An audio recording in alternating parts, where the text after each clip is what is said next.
It's too hot, and these pretzels are making me thirsty, Jerry. Okay, I've got 10 great ways to combat heat in your grow room coming right up. But before I unleash those on your suggestible minds, here are some temperature basics for those of you that are just starting out. First things first, grow lights are heaters. Yep, LEDs, HPS, metal halide, fluorescence, plasma, you name it. They're essentially big light-emitting heaters. And what happens when you stick a bunch of heaters in a room and switch them all on? That's right, Mr. Wizard, it gets hot.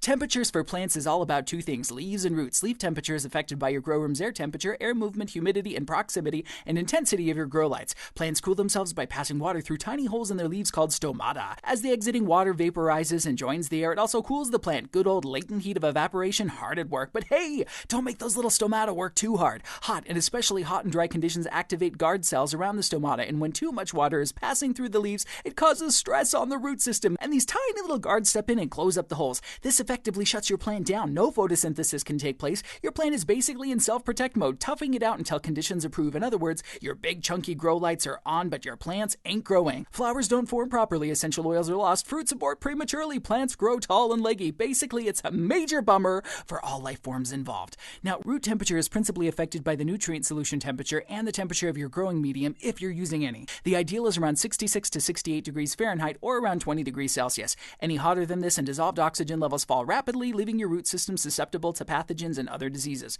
Remember, it's preferable to monitor your environment and respond quickly rather than waiting for your plants to start wilting. Blue Lab make a bunch of pH and ppm meters that can tell you the temperature of your nutrient solution too, as well as the awesome Guardian Connect that constantly tracks and logs nutrient solution strength, pH, and temperature. Let's get on to what you, as a grower, can do to combat these issues. Number 1, increase the air exchange. Crank up your input and extraction fans to bring more cool, fresh air in and remove more hot, stale air from your garden. A thermostatically controlled fan speed controller will do this for you automatically instead of you having to manually turn the dials. Check out the Cronus series by Titan Controls or the Zephyr 1.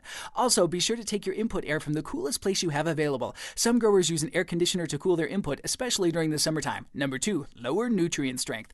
It's hot, so your plants are taking up more water, but that in turn forces them to take up more nutrients. This can cause toxicity issues. Diluting your nutrient solution by 20% with pure water is a real stress buster. Keep it well agitated with an air pump and an air stone too. Number 3, increase air movement. Use oscillating fans to move air within your grow room, especially the air in between your grow lights and the plant canopy. Number 4, increase humidity. If your relative humidity has dropped below 60% and your plants are in vegetative mode or below 40% when it's in flower, switching on a humidifier will have a cooling effect on your plants. Number 5, dim your lights or switch some off. Raising your lights won't remove the heat from your room. Haha, no. Try switching off half of your grow lights or use the dimming function on your e-ballast, if you have one. Especially effective with HPS lamps. Hey, it's better to simulate a cloudy day than a scorcher. Number 6, chill your nutrients. Plants can tolerate really high air temperatures, 90 degrees, 100 degrees Fahrenheit or more if the nutrients are chilled to around 66 degrees. Growers will use a pump to circulate the nutrient solution through an aquarium chiller. Number 7, use air-cooled reflectors. Air-cooled hoods such as the Magnum Triple XL or Blockbuster allow growers to remove up to 50% of the heat generated by the lamp before it even enters their garden. Use insulated ducting to increase efficiency and check out my other video on setting up air-cooled hoods the right way. Number 8, run your lights at night. This may sound obvious, but I don't want to leave it out. Run your lights during the night.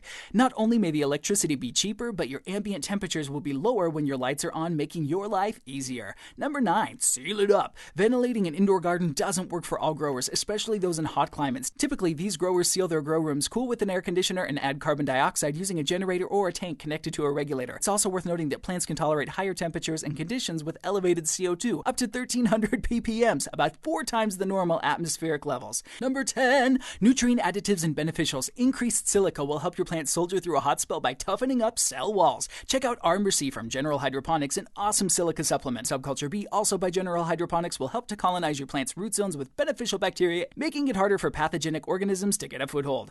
Failing all that, move your garden to a better insulated location, preferably under the ground where you can benefit from natural insulation. Finally, remember that a temperature control is particularly important if you're ripening, flowering, or fruiting annuals that are expecting cooler fall conditions. And if you're serious about quality, then invest in an environmental controller. They're cheaper than you might think, and they do all the work for you. As I said earlier, Titan Controls have really got you covered here, so be sure to check them out or ask your local grocery store. Thanks for listening, and don't forget to subscribe. It's free, people, and it really motivates me to keep on making the videos, and I might, just might, talk slower. Thank you. Stay cool, my friends. Stay cool.